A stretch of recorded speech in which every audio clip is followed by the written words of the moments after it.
Good evening. 8 men have been cleared of murdering 3 friends who were knocked down by a car during last summer's riots. Areen Jahan and brothers Shazad Ali and Abdul Musavir were protecting local businesses in the Winson Green area of Birmingham when they died. Today, the Independent Police Complaints Commission has launched an inquiry after the senior investigating officers lied during the trial.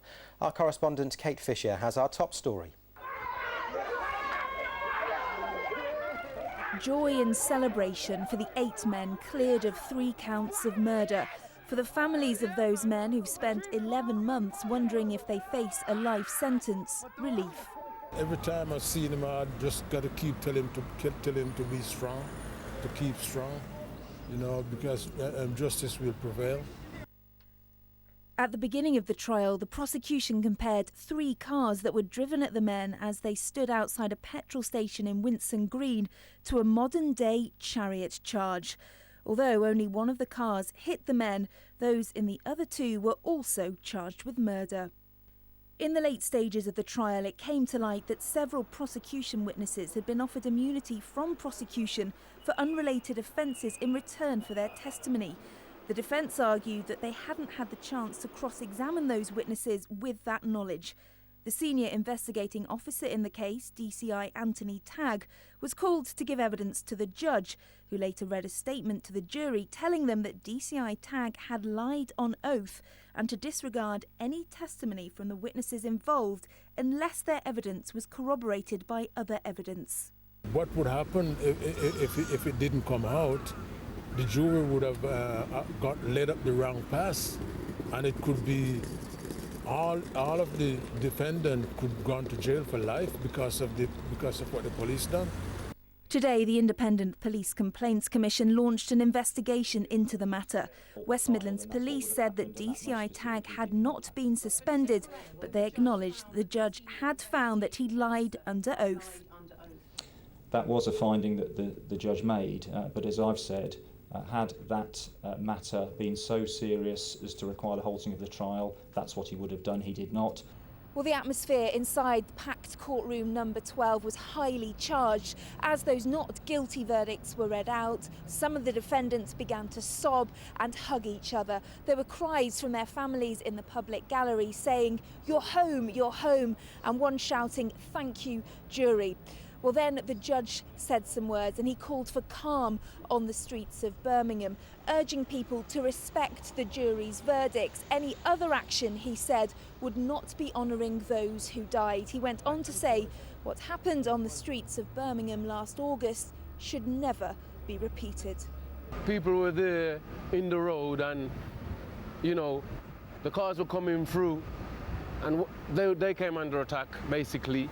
And they tried to get away from all these missiles that was coming at them. And as they say, at the same time, he only had like 1.5 seconds and he couldn't have stopped. And it's just tragic, wasn't it? Leaving court this afternoon, Tariq Jahan, the father of one of the victims, called for calm on the streets of Winson Green. This was echoed by West Midlands Police Authority.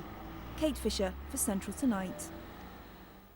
Well, the deaths of the 3 friends shocked the whole country, but what happened immediately afterwards was totally unexpected and brought a divided community back from the brink. Andy Bevan has been examining the events leading up to that night. What happened in the minutes before the men died and whether or not that collective coming together remained intact.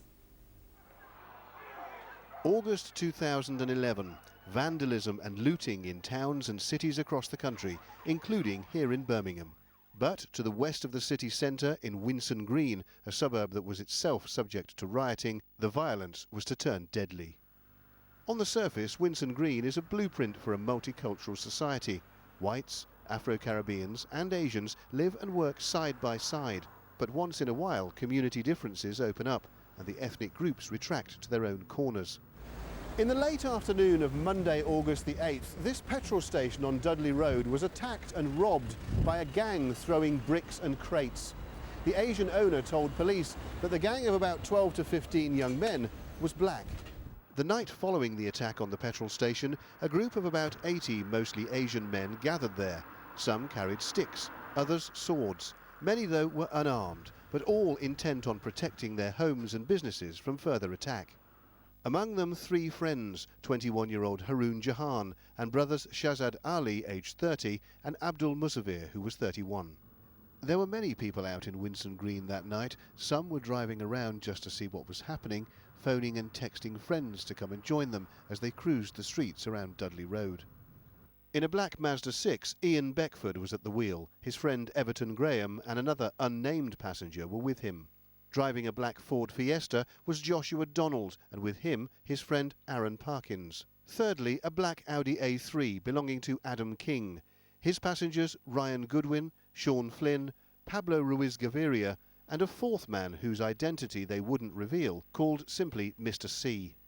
Just after 1:15 a.m, the 3 cars appeared in convoy on Dudley Road. The Audi drove towards the crowd gathered at the petrol station, bringing people out onto the pavement. Seconds later, the Fiesta stopped in the middle of Dudley Road and the Mazda pulled alongside. The Fiesta moved off and skirted the edge of the crowd, but the Mazda swerved left and into the crowd, hitting the 3 friends head on. I heard the impact and I ran around the corner and I saw the chaps, and I moved from one to the next and finally saw my son. I remember turning him over and I asked God, I said, please don't take my son. Despite seeing his son dying in his arms, Tariq Jahan made a plea for calm in the community. His actions were seen by millions on TV news bulletins and were credited with halting the riots across the country. The morning after, at an Afro-Caribbean radio station just yards from where the men were knocked down, listeners called in to express their sorrow and fear for the future of their community. A lot of them were showing concern about the way that the community was being disrupted. They were unclear as regards to the actual event itself. As the days went on, people got to realize that it was not a race issue. And local Asian station Sangat TV began to report a coming together of ethnic groups united in horror.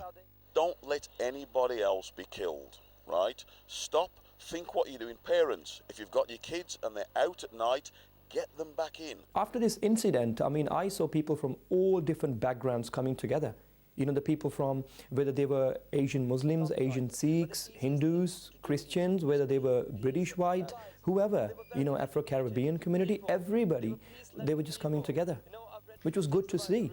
5 days after the deaths, tens of thousands attended a peace rally in nearby Summerfield Park, where a minute's silence was held for the 3 men. It seemed a meaningful way to pull together the strings of diversity in Winson Green, but almost a year on, one community activist says promises made by politicians have proved to be empty. You had people coming in promising so much to do for the local people, especially the young people in this community, but it seems to have all evaporated. There are still the same kind of passions, emotions amongst young people in this community as there were before. Life goes on in Winson Green. Occasions like the carrying of the Olympic torch down Dudley Road help bring the community together. Pockets of tension do still exist, but residents prefer not to discuss those publicly. What does unite the community here, though, is a sense of anger that there's been, in their words, no justice for the 3 men who died, even though their tragic deaths put an end to some of this country's most troubled times. Andy Bevan, Central Tonight. In other news, a Metropolitan